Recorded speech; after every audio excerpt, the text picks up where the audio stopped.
તમારી જેમ આ પ્રશ્ન કદાચ ઘણા બધાને હશે, મને પણ હતો અને એટલે જ મેં પણ આનો જવાબ ગોતવાની કોશિશ કરી કે લાંબી વાટ ક્યારે, ફૂલ વાટ ક્યારે, ક્યારે તેલ વાપરવું ને ક્યારે ઘી વાપરવું.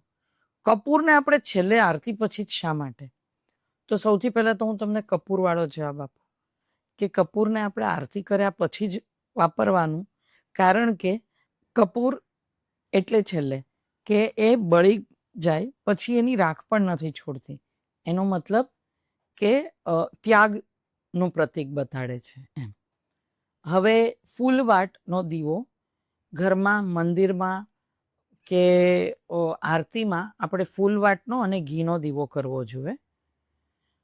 પાણિયારે દીવો કરે ને તો એ લાંબી વાટનો કરે અને તેલનો કરે, કારણ કે પિતૃઓ જે છે એ માર્ગદર્શન કહેવાય, માર્ગદર્શક કહેવાય. એટલે આપણા ઘરમાં એમના આશીર્વાદ હોય અને આપણું માર્ગદર્શન કરે. પાછું દરેકના ઘરે પિતૃના દીવા ન થતા હોય, એ પોતપોતાના ઘરની પરંપરા પ્રમાણે છે.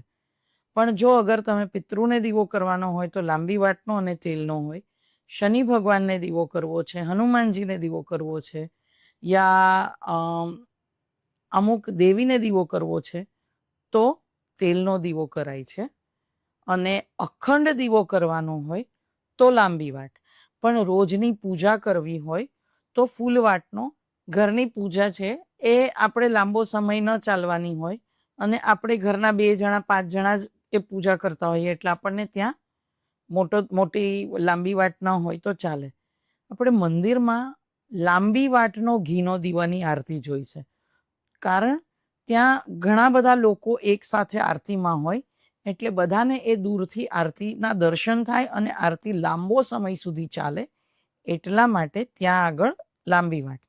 આ વાટ અને કપૂરનું મહત્વ અને કયા ટાઈમે કઈ વાપરવી, કે ઘી ને તેલ ક્યારે વાપરવું.